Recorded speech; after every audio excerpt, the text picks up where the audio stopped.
नमस्कार, आप देख रहे हैं कशिश न्यूज़। मैं हूं अंकिता सिंह। आज 14 फरवरी यानी कि आज से मैट्रिक की परीक्षा शुरू हो गई है। अब परीक्षा शुरू होने के साथ ही विवाद सामने आने लगा है।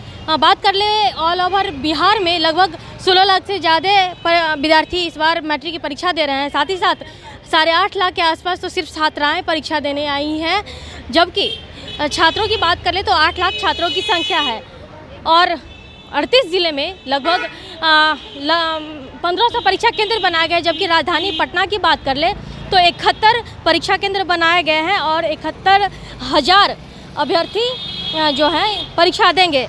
और इन सब के बीच एक जो खबर आ रही है, जो सूत्रों से हवाले आ रही है, वो ये है कि इस बार फिर से मैट्रिक की परीक्षा के प्रश्न पत्र लीक हो गए हैं और एग्जामिनेशन सेंटर के बाहर क्वेश्चन वायरल हो रहे हैं। आज गणित का परीक्षा है और ऐसे में गणित के प्रश्न पत्र वायरल हो रहे हैं और ये जो प्रश्न पत्र वायरल हो रहे हैं वो मुंगेर ज़िले से मुंगेर के परीक्षा केंद्र से बाहर आए हैं और ये व्हाट्सएप ग्रुप में वायरल हो रहा है। प्रश्न के साथ उनके उत्तर भी लिखे हुए देखे जा रहे हैं।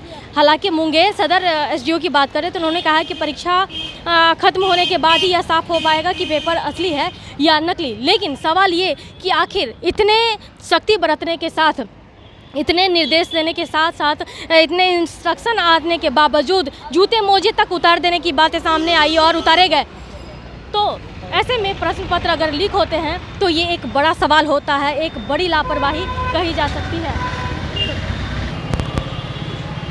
कह सकते हैं कि सबसे ज़्यादा हमेशा बिहार में ये समस्या आती है कि किसी भी कंपटीशन का एग्ज़ाम हो या कोई भी परीक्षा हो, अफवाह के तौर पर कहें या सच्चाई के तौर पर प्रश्न पत्र वायरल होने की खबर जरूर आ जाती है। भले बाद में इस बात की पुष्टि की जाती है कि खबर अफवाह था या फिर सही था, लेकिन जिस तरह की बात आज फिर से निकलकर सामने आ रही है कि गणित के प्रश्न पत्र मुंगेर से वायरल हो गए, ऐसे में जो विद्यार्थी परीक्षा देने के लिए आए हैं वो लोग थोड़े से परेशान हो सकते हैं। जिन लोगों की सेकेंड पाली में परीक्षा है वो लोग अगर ये खबर सुनते हैं तो उन लोगों के लिए थोड़ी सी परेशानी हो सकती है, क्योंकि सालों भर स्टूडेंट्स मेहनत करते हैं, बावजूद इसके अगर प्रश्न पत्र लीक हो जाता है तो कही जा सकती है कि साल भर का मेहनत पर पानी फिर जाता है। ऐसे में अब देखना होगा कि प्रश्न पत्र वायरल है या नहीं, इसके लिए थोड़ी देर इंतज़ार करना होगा।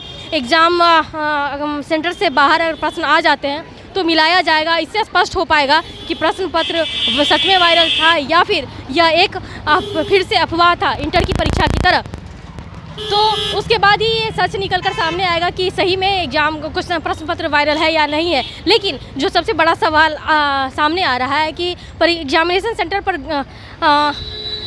काफ़ी सख्ती बरती जाती है, बावजूद इसके अगर यूँ कहीं ये भी जाती है कि जैमर तक लगा हुआ रहता है, तो फिर व्हाट्सएप ग्रुप पे ये प्रश्न पत्र वायरल आखिर कैसे हो रहा है, ये बड़ा सवाल फिर से सामने आ रहा है। और इसके लिए हमें थोड़ी देर और इंतज़ार करना पड़ेगा कि इस बात में कितनी सच्चाई है। हम अभी स्टूडेंट से इसलिए बात नहीं करने की कोशिश कर रहे हैं क्योंकि ये सारे विद्यार्थी सेकेंड पाली में परीक्षा देंगे और ऐसे में इन लोगों के जो परीक्षा देने की बात जो सामने आ रही है, ऐसे में मानसिक यूँ कहे तो मन स्थिति ख़राब हो सकती है। परीक्षा देने में हो सकता है कि दूसरी पाली में जो स्टूडेंट्स परीक्षा देने आए हैं उन लोगों के दिमाग पर असर पड़ सकता है। इसलिए हम कोशिश नहीं कर रहे हैं कि इन लोगों के स्टूडेंट से हम बात कर सकें, लेकिन ये बड़ा सवाल थोड़ी देर के बाद सच्चाई सामने आएगा। लेकिन फिर से जो बड़ी खबर आ रही है मुंगेर से निकलकर सामने आ रही है कि प्रश्न पत्र मैथ्स के वायरल हो गए हैं। फिलहाल कितना ही बन रहे कशिश के साथ पटना से अंकिता सिंह की रिपोर्ट।